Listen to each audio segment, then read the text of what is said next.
Hello everyone, this is Endgame Arthur doing another unboxing and a breakdown of the demo. This is Resident Evil 2, the Greatest Hits DualShock Edition. If it isn't aware, there are many variations of Resident Evil 2 outside of being on different consoles. There is like the black box DualShock, as well as this version. Most collectors prefer to collect the black box vanilla because it looks better, as well as that it's oftenly priced a little bit higher as more of a collectible thing because it is the vanilla first version of the game. It's just more or less the appearance that really matter. Most people don't really realize that greatest hits versions of games oftenly come with fixes and updates from the prior vanilla version, and sometimes add little features to games that the original first print run did not have. But this minors between each game. Sometimes it's just a reprint of the same game, of the vanilla, much like a Game of the Year edition and collector's editions and stuff like that. Sometimes they're on disc, sometimes they aren't. It's kind of like the same play field in that field. But moving on to the game, this is a game that is a big part of my childhood and one game I wanted to really cover on my channel, and I'm going to start trying to cover classical games on my channel other than just PlayStation 3 and PlayStation 4. Well, this was felt like a good starting point with it. Resident Evil 2 was a great sequel and a phenomenal success for Resident Evil back in the PS1 days. Back when Resident Evil 1 first released, it was popular, but it didn't hit the mainstream and the big appeal that Resident Evil 2 touched on. It was basically what you expect from a sequel to a great game. Better graphics, better controls, better gameplay, more mechanics, as well as better story and just all-around atmosphere. Resident Evil 2 captured so many people back in its time, and to this day it's even considered one of the greatest survival horror as well as one of the greatest Resident Evil games to ever be created, and it's well deserved. And one of the reasons I wanted to talk on this topic, with the recent possibility of the remake coming down the line, I figured it'd be nice to touch on the original version release of the game. Now, this is being played on my Pi station. It's not being played on the PlayStation 1. I hope this does not upset anybody, as I felt that this will give you a better visual appearance, as well as that the gameplay is fundamentally still the same. It's just that I figured that it would be a better HD quality picture for you all. But Resident Evil 2 is pretty much plays like any other classical Resident Evils, where it's full tank control. You can't change it to the new schematics that we've come to appreciate these days. But I've never had a problem with tank controls. But there are those out there who prefer not to play with tank controls, which I can understand.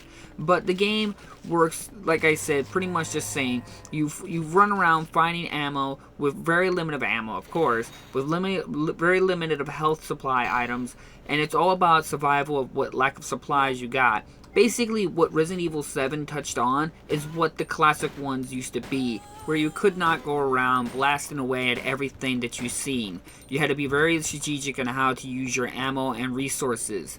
That's why it became very popular, and why I felt that it was great to see the comeback of the original formula. Now, I have no problems with the first person's perspective or leaving tank controls. Not to say we shouldn't outright leave it, but I understand the direction it went with. And I'm hoping with the new remake that might be coming down the pipeline that we will be offered both the original tank controls as well as the still camera vision, as well maybe implementing a cool over-the-shoulder feature as well for those out there.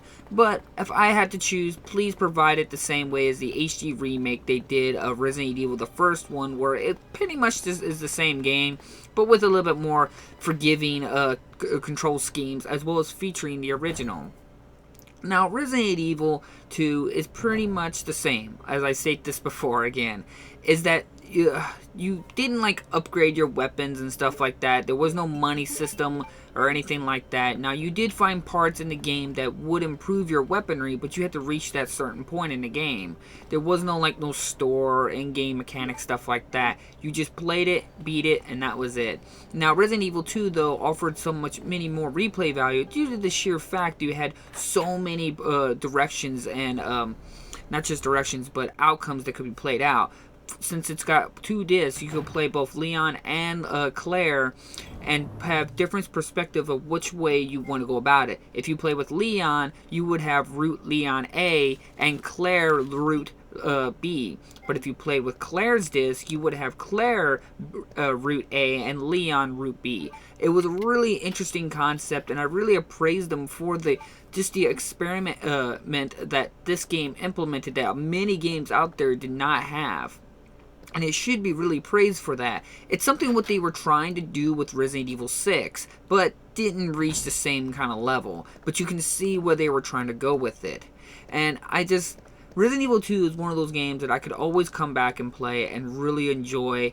Because it's just, no matter how old I get and how much further in the gamings we are, Resident Evil 2 still has that eerie atmosphere, that uneasiness. Yeah, it's kind of outdated in certain areas, but it still shows great magic of what good development is. It's one of those games that I could never just put to the side and say I would never play again.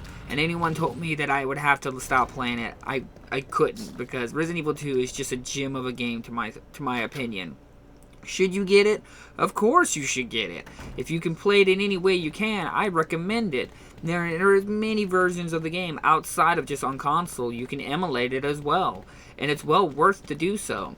It's just one of those good games that everyone should have played by now, or if you're new to gaming or interested in survival horror, it's a good also starting beginning before you get into the thrust of newer stuff and everything like that, like Dead Space or the newer Resident Evils.